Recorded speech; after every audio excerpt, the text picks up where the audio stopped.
Modo conversación. Es la entrevista en www.copano.news por La Clave.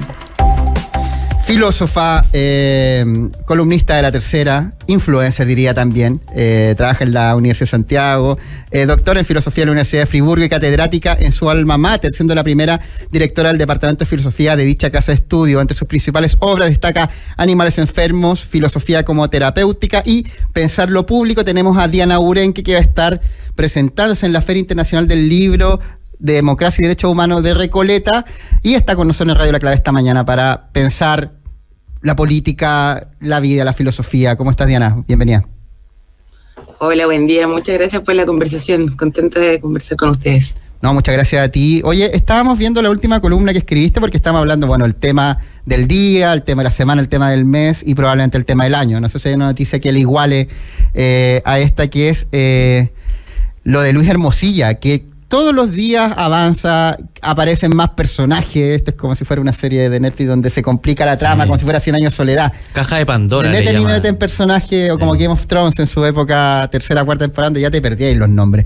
Pero desde el audio que sale, empieza a aparecer gente de la PDI, gente del Poder Judicial, del Poder Ejecutivo. Ahora aparece el actual fiscal nacional, que tenía unos WhatsApp. Podemos irnos a la minucia del día de hoy, que es decir, la amenaza, comillas, que dio el abogado de Luis Hermosilla, que es su hermano Juan Pablo, de decir que él, como su abogado, tiene el acceso completo a los WhatsApp y puede estar casi... Yo tengo la carpeta entera, puedo ir tirando si me están tirando la pachotada. ¿Cómo lees tú el caso en general y particularmente las últimas noticias, Diana? Mira, en realidad, como dices tú, el caso es, yo creo que bastante impresionante por muchas razones. Me preocupa sobre todo, y creo que en la columna traté de decirlo, después también me gustó que Daniel Matamala, como que en la misma dirección, está tratando de defender lo mismo, que es que el caso tiene tantas aristas que a veces pasa a ser, no sé, como el cliché de muchas cosas, ¿no? Entonces como que uno se queda en lo anecdótico. Aparecen, por cierto, figuras políticas, eso es lo más grave, y a eso me voy a referir al tiro, pero toda esta cosa, las implicaciones como graciosas, más faranduleras de esta situación, a veces hacen que los medios se concentren en ello. Por ejemplo, no sé, cuando se empezó a hablar de Tonka, y es como, no, aquí el tema no es quiénes son las como personas de farándula, porque esto es interesante, sino más bien las profundas implicaciones que tiene el poder económico o ha tenido con esta persona. Creo que y para ir puntual a lo que dices tú, lo que dijo el abogado de Hermosilla es sumamente grave. Yo vi la reacción que tuvo Cordero, que fue bastante crítico, y dijo que no iba a aceptar este tipo como de acusaciones, a menos que hubiera, digamos, pruebas de ello. Yo me quedé pensando, y claro, por cierto que decir cualquier cosa que pueda traer a los medios y que pueda también ser como una forma de legitimar el proceso de justicia que está en este momento poniendo a Hermosilla en el centro del cuestionamiento, eso es posiblemente, claro, una estrategia, pero no deja de ser, parece ser cierto, de que hay implicaciones y que ahí hay una serie de cuestiones que uno debería conocer. No son las formas, por cierto, no creo que amenazar de esto, de este tipo, no es la forma que hay que hacerlo, pero de que efectivamente podría ser que encontráramos, no sé, si revisamos o pudiéramos tener acceso a los mails o a los WhatsApp de distintos funcionarios, estoy hablando desde jueces, notarios, etcétera, quizás ministros de antes, no estoy diciendo que estén encubriendo, pero de que han sido quizás objeto de presión, o que a lo mejor de una u otra forma también, y no solamente Hermosilla, sino que de otros grupos de poder, yo creo que es una posibilidad que no es tan loca pensarla, ¿no? Diana, es muy interesante, dos cosas. Uno, es cierto esto de la multiplicidad de puntos de vista y opiniones. De hecho, veía el otro día, y invitaron incluso a Sebastián al podcast de las Amicas a hablar de justamente como esta facción farandulera del caso Hermosilla. Pero a mí me interesa mucho esta como dimensión del poder, y me gustaría compartir contigo un par de reflexiones al respecto. Una no es propia, la planteó Alberto Mayol, que cuando vio a Juan Pablo Hermosilla Hermosilla, hablar y pelearse como con la jueza, dijo que eso es un símbolo de que Hermosilla está perdiendo poder. O sea, se nota que no está en su escenario más cómodo, en fin. Pero al mismo tiempo, y es lo que me ha llamado la atención sobre todo en las últimas horas, yo veo a Hermosilla capaz de pararse en una conferencia de prensa y pararse de tú a tú con el presidente de la República, el ministro de Justicia, el fiscal nacional, y en cierto modo, que supuestamente Hermosilla está en una especie de contra la espada y la pared, acorralado en cierto modo, y sin embargo lo vemos con una actitud de yo puedo pararme frente a ti, incluso podría llegar a tumbarte, y diciendo yo te puedo filtrar los WhatsApp con los fiscales que han pedido favores, con los ministros que han pedido favores. Entonces, ¿qué pasa realmente con el poder de Hermosilla en una situación como la que estamos viendo hoy en día, pensando que también que es como el inicio de todo esto? Obviamente va a ser una cadena y un montón de aristas que van a ir desencadenando hacia distintos sentidos.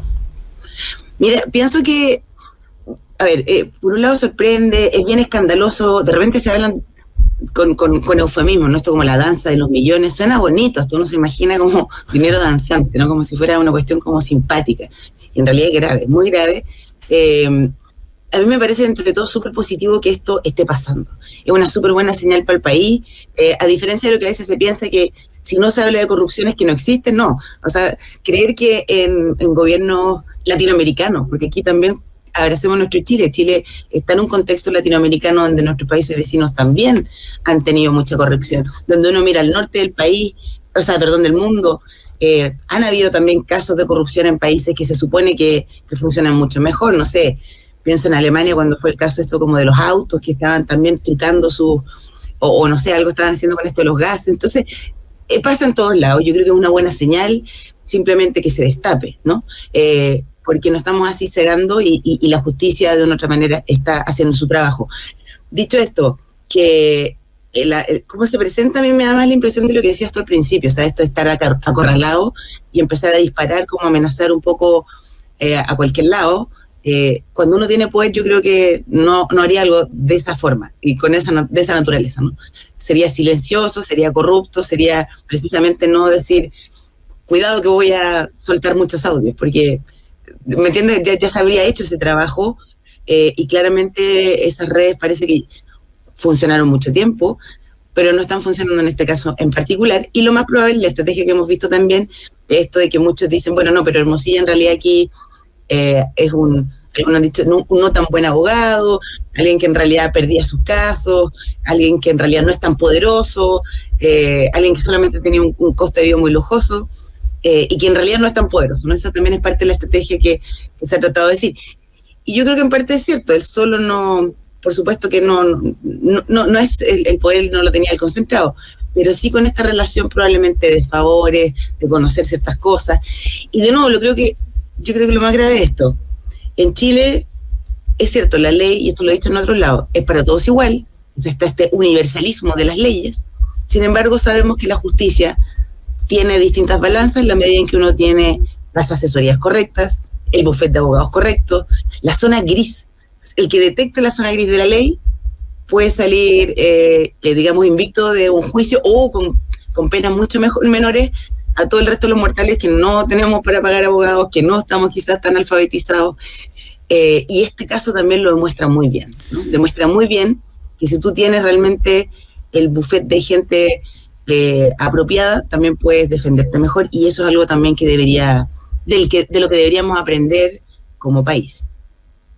El mundo de medio, ¿no? Yo me acuerdo en un caso que hubo antes de que yo volviera de Italia, un boss mafioso de Roma, que estaba conectado con el Vaticano, con el alcalde. Después el alcalde lo investigaron y decía, están los pobres, están los que tienen poder, y nosotros operamos ahí en medio. Y claro, efectivamente no creo que Hermosilla tuviera poder concentrado. Y el punto es exactamente ese. El tipo no es alguien que ejerce el poder desde el poder. Es alguien que ejerce el poder en ese espacio que hay entre medio del poder político, el poder judicial, el poder económico. Ahí se mueven las mafias de verdad, por supuesto. Porque después están, claro, los que venden droga en las plazas de tráfico, ya, pero eso es un negocio nomás. El poder se ejerce ahí, en esa zona gris que hay. Y ahí es donde se mueven, y esto de los abogados, ¿no? Que me llama la atención, que se dice que el tipo no ganaba todo su juicio y todo. Por supuesto que no, pues, es como un mito muy chileno. Humano. Claro, es un mito muy chileno pensar que los abogados sean como una especie de pitoniza. No, en general son personas que trabajan, en el caso de Hermosilla, personas que trabajan en ambientes criminales, de tráfico de relaciones, de tráfico de influencia. Eso se llama así. Claro, qué importante es para poder llevar a cabo una investigación satisfactoria en esto y pillar a todas las conexiones que tenía Hermosilla, esto del secreto bancario. Claro. Qué importante es para pillar la mafia, el narcotráfico, toda esa porquería que a nosotros nos carga y que es súper normal que ocurra en situaciones de poder. Como dijo la doctoresa, es algo que ocurre en todos lados. En Alemania, en Volkswagen, en España. En todos los países del planeta hay corrupción, donde hay poder y corrupción. Eso es normal, no es común, es normal. Hay que normalizar la huevada y normalizar también el perseguirla y el tener instrumentos judiciales para hacerlo. Y qué bueno que sea esto del secreto bancario. Eso tiene que avanzar, esa es la bala con la cual tú les pegas a los mafiosos, a los traficantes, a los gángsters. No las cárceles, no las prohibiciones. Eso no funciona. Es la plata la que hay que perseguir. Es ahí. Tú abres la caja de Pandora, es el secreto bancario. Y llama la atención, Diana, yo me imagino que lo has visto, por ejemplo, a mí me llamó mucho la atención que en medio de todo este tema, el caso Hermosilla, salen los empresarios a decir que este problema no se resuelve con más regulación.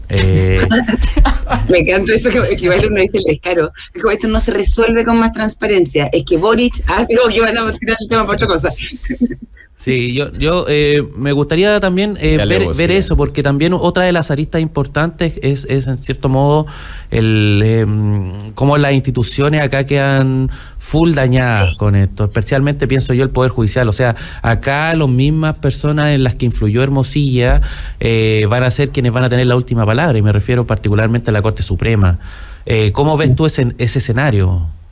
Mira, yo, de lo que se dijo antes, comparto plenamente, efectivamente, esto del secreto bancario, creo que, por eso el caso es importante por muchas cosas, y cuáles son las lecciones que tomamos, y que no se nos olvide, porque de repente se nos olvidan las cosas, y que no sea solamente como castigo para los de cuello, corbata o prisión efectiva, que pero no queremos aquí como solamente buscar casos que insisto, suenen como, no sé, de castigo solamente, sino secreto bancario que fue fundamental, efectivamente, como se decía, para poder hacer el trazado del dinero de la evasión de impuestos, etcétera, ¿no? Eso es muy importante. Es cierto, cuando muchos sectores de la derecha particularmente decían, oye, pero ojo con esto, porque entonces te pueden exponer en tus dineros, entonces también puedes ser extorsionado. Ese es un argumento que uno dice, pues es interesante, pero el problema es que la forma en la cual tenemos ahora de levantar el secreto bancario, que es que los jueces lo determinen, ya está siendo cuestionado porque el mismo nombramiento de jueces está siendo cuestionado. Entonces, aquí ya tienes dos cosas importantes. Secreto bancario, que es una cosa importante de levantar cuando se requiere, cuando hay buenas razones, cuando hay argumentos, etcétera, pero también cómo ocurre el nombramiento de jueces, notarios y otras autoridades. Esto también lo ha puesto el caso Hermosilla, yo creo que de relieve. Hay una falta de transparencia respecto a eso, y yo creo que este caso tiene que ser el momento para poder regularlo. Así como fueron casos de cierta corrupción que hicieron que pudiéramos regular con la ley del lobby, y que todavía, sin duda, hay cosas que se pueden mejorar, pero son avances, ¿no? Entonces, el nombramiento de jueces yo creo que es una cosa fundamental. Hay mucha oscuridad respecto a eso. Y quería decir también, porque me quedé pensando con esto de la corrupción y los delitos, efectivamente, en la alta esfera, donde hay poder, como se decía, sí hay corrupción. Lo que pasa es que, claro, cuando uno piensa en el narcotraficante de la población, o el delito, es como ya delito, criminalidad, armas, esto es como un tipo de las cosas como mafiosas, por así decirlo, como se dijo. Pero luego están en estas altas esferas, y perdón, en Chile está súper naturalizado. O sea, tuvimos un presidente que ahora falleció, que estuvo también a veces, o sea, de hecho está el caso Dominga metida con Hermosilla, su primo también tiene que ver con esto, y además, recordemos que estaba toda esta polémica sobre los paraísos fiscales, donde también se hacían las fortunas. Entonces, nuestro modelo como chileno idiosincrático creo que a veces alaba eso, ¿no? Como de el como, ay, no sé si creo que es el pillo, pero quién sabe justamente. El vivo. Nos autoinfligimos el mito de que Chile no es un país corrupto. Es un martirio. No es necesario para distinguirnos que no somos corruptos. En todos lados. No tenemos para qué mentir. No tenemos para qué mentir en esto, es súper común. Diana Urenque, licenciada en Filosofía de la USACH, primera directora del Departamento de Filosofía de dicha casa de estudio, columnista de Tercera, insisto, influencer. Vas a estar en la Feria Internacional del Libro de Derecho Humano y Democracia en Recoleta, presentando Animala Central hacia una política del amparo. Haz la invitación a ese espacio y cuéntanos qué puedo encontrar el viernes 6 a las 7 de la tarde en la Sala Salvador Allende, en el Zócalo de la Municipalidad, en Avenida Recoleta 2774. Y bueno, van a estar todos invitados e invitadas. Para mí ya es súper bonito participar por segunda vez en esta feria. El libro, bueno, presento este libro, que es el último que escribí, como decía esto, Animal Ancestral hacia una política del amparo, pero la gracia es no solamente presentar algunos de los contenidos que tienen que ver con los problemas de la comunidad que tenemos en la modernidad actualmente en Chile y planetariamente, esto que nos cuesta ser el nosotros político, articulado, muy activado más bien por emociones, con cuestiones neuróticas. Entonces, explicar un poquito el contenido, pero lo novedoso de esto es que estoy como haciendo cosas más experimentales, entonces meto un poco de música para explicar esto de la racionalidad ancestral y no solamente esta cosa como de la ideología. Entonces está saliendo bien bonito, todos invitados, invitadas, si quieren conocer filosofía y experimentarla desde un lugar más creativo, por así decirlo. Diana Urenque en concierto, entonces, segunda Feria Internacional del Libro, Democracia y Derecho Humano. Vamos a ver ahí, escucharte. Bueno, quienes la escuchan hoy día pueden ir a verla y te leemos como siempre en la Tercera y en tus redes sociales. También te recomendamos seguirla. Muchas gracias, Diana.